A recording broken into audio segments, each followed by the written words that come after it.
Biyernes, ang former band vocalist na si Chester Felipe ang nanalo sa unang banggaan. Pero pagdating sa back-to-back tapatan, ang kampiyon na si Owa Brin pa rin ang nakakuha ng mas maraming puntos mula sa mga inampalan. Ngayong umaga, magawa kaya ni Owa na makalimang panalo para makapasok sa Grand Finals? Abangan natin yan dito sa Tanghala ng Kampiyon!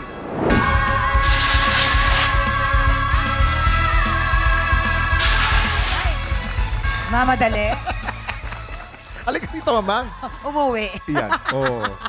Ayan. Mamang, you are so beautiful today. Naku, hechicero ka. Hindi na nasanay. Pero ito, Mamang, magtagumpay kaya ang kampiyon ngayon na si Owa Brin na makalimang panalo. Kilalanin ang mga bagong kalahok na hahamon sa kanya dito sa Tanghala ng Kampiyon! I-welcome na natin ang ating mga inampalan. Singer, songwriter, Darilong! Darilong! Ito naman, Kapuso OST Princess and Queen Dam Diva with a beautiful curly hair today, Hana Presilas. Naku, ito na naman ha. Ito. Multi-platinum artist and OPM hitmaker, the icon, Debonair. Ta-ta-ta! Ta-ta-ta! Renz Verrano! Yun. Ganda nun, ha? Ang magpapasiglaban ngayong umaga, si Carlo Alinsunurin at Ricky Ferolino. Sila ang sasabak sa unang banggaan. Si Carlo kasi ay parte ng isang banda. Yes po, euphonic band po. Paano nabuo ang banda na yan? Nabuo po siya dahil po sa isang variety show po nung school namin. Kasi po, aside from being a member of a band, ako po ay isa rin pong licensed teacher. Ayan! Ayan po. Kaya, Mabuhay! On top of everything that you're doing, how much time do you still have for your friends and your family? yung iba ko pong friends actually, since nung nag-band po ako, medyo nagtatampo na po sila. Pero naiintindihan naman po nila yung situation. Kasi po, aside from that, yun din po kasi isa sa mga pinagkukunan ko ng extra income for my family. Breadwinner po kasi ako. Sa mga family members mo, sa mga kaibigan mo, ba't di mo sila batiin? Pwede ko sila batiin. Yes, oo naman. Hello po sa aking mga students dyan, St. John Bosco, hello sa inyo. And sa family ko, maraming salamat sa palaging pagsuporta sa akin. Ayan. Alinsunurin family, Makla family, hello po sa inyo. Carlo Alinsunurin from Laguna! Oh, may chismis ka ba? Kung bukas ang... Ayan, bukas na pala may karoon. Eto, alam ako, Mamang, may chismis ako dyan. Anong chika? Si Carlo pala ay nagtuturo ng komunikasyon. Komunikasyon? Yeah, komunikasyon. Oo. Ano ba ang tinuturo sa komunikasyon? Yung mga components po ng language, mga wika po, konsepto ng wika, mga variety ng wika, mga languages ng iba't ibang panig ng Pilipinas. Okay. Apa. Para Tagalog na talaga. Dialect, ganon. So, ano ba, ang hirap kasi karamihan sa mga kabataan ngayon, more on English na. Oo nga eh. Diba? So, paano yun? Paano muna? Bali, ang ginagawa ko po sa loob ng classroom, meron po kaming rules na kung sino po yung magsasalita ng English, sila po yung isa sa mga magiging cleaners for that certain day. Naku, hindi pwede si Malia. My son too. Yes. Hindi kasi ang mga bata ngayon, in all fairness, dati magbabayad ka ng English teacher, pero ngayon, manonood na ng YouTube, ayun na. Di ba? Magugulat ka. Marunong na, marunong mga bata mag-English. ngayon. Hindi, tsaka tayo mga Pilipino talaga, ang dali nating, second language natin yan eh. Yung, English eh. Yes, Right? Am I right? Yeah, you're right. Okay. Yeah, right. Pass. Amazing. Ipas na natin sa ating mga inampalan. Ayan. Carlo, dahil dyan ako'y magtatagalog lamang. Ang iyong kalidad ng voice quality. Gusto ko yung voice quality mo, makapal, buong buo yung tunog ng boses mo. Siguro, yung accuracy lang sa notes, sa tono. Napapansin ko marami kang gustong gawin, na bali. Siguro make sure lang na masapul mo yung tamang nota para maging effective yung mga ideas mo na gustong i-incorporate dun sa song. Sa emotion or yung interpretation mo with your gestures and your facial mga expression, feeling ko hindi siya ganun ka-appropriate sa mensahe ng kanta. Kung tatakpan ko yung tenga ko at papanoorin lang kita, feeling ko malungkot or pang heartbroken yung kinakanta mo. So, kailangan maitawid mo rin yun, hindi lamang sa pagkanta, kundi dun sa emosyon din na sinasama mo dun sa performance mo. Pero going back, okay yung boses mo eh, makapal siya. Siguro, work on mo lang yung pagiging accurate sa tono. Yun lang. Sir Carlo, yung pagka-arrange ng kantang ito, medyo mahirap. Napansin ko dun sa simula pa lang, medyo hindi nauugma dun sa pagka-areglo ng kanta. Kasi dahil naiba siya, hinihingi nung kanta na halos eksakto dapat ang mga pasok. Ngayon, napansin ko, medyo maraming mga parts na hindi natin natutumbok. Falsetto mo maganda, okay? Now, I think you need to listen to yourself. Mas dapat pakinggan mo mabuti para mas masapul mo yung mga tono. Maraming salamat po. Salamat po. Eto na. Alamin na natin kung ano ang scores na ibibigay sa'yo ng ating mga inampalan. Carlo, ito ang mga stars ko para sa'yo.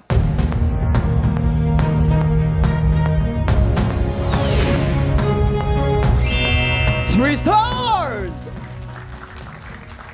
Carlo, ang stars mo today ay...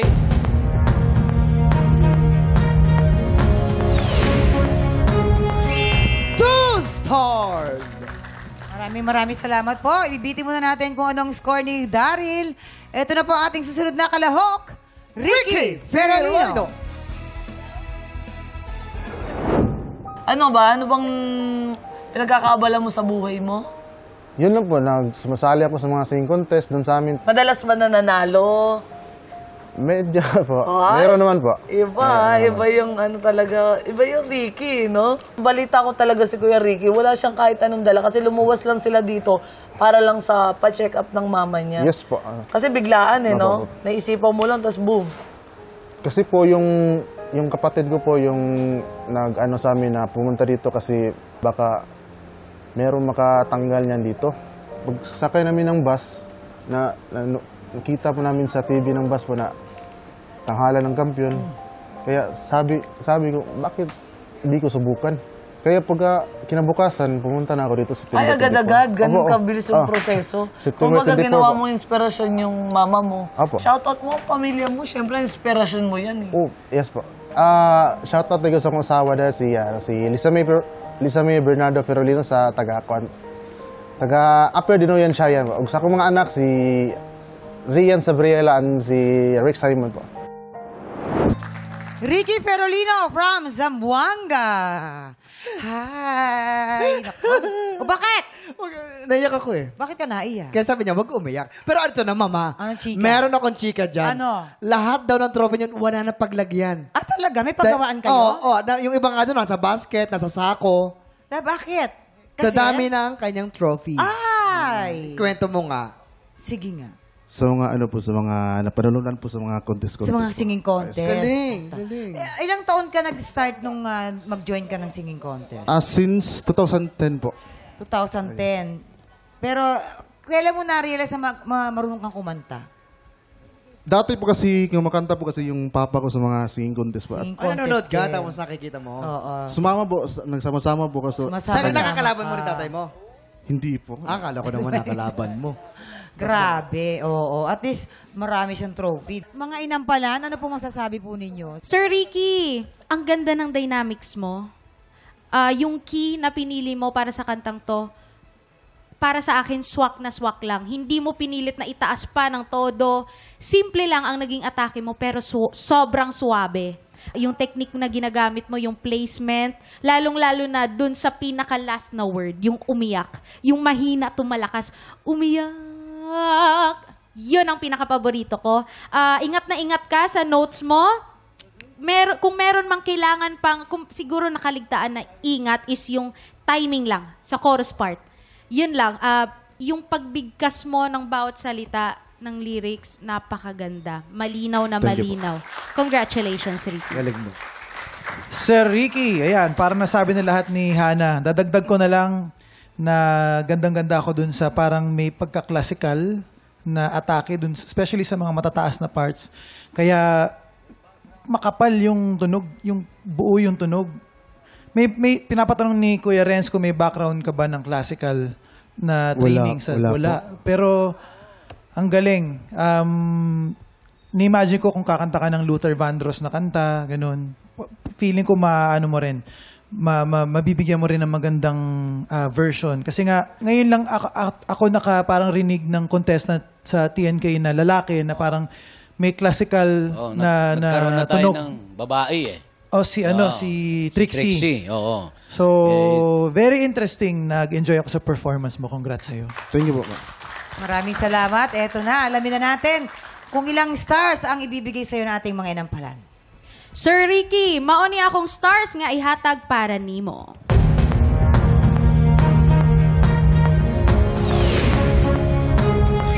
Four stars! Ricky, ang stars na binigay ko sa iyo today ay...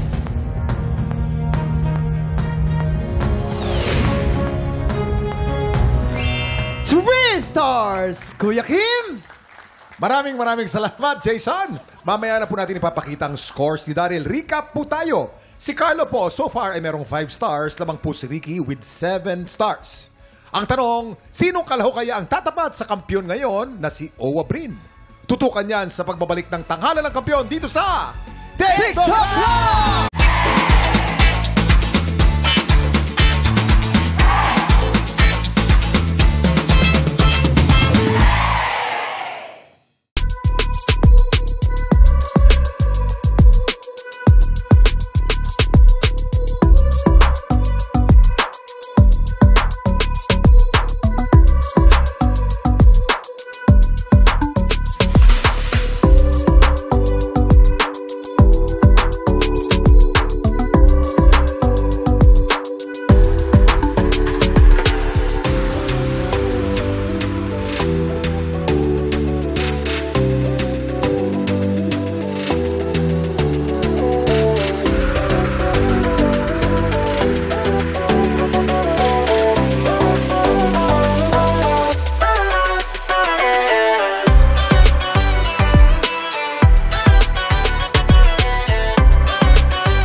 Tiktropa, pinanood mo hanggang sa dulo itong video na ito?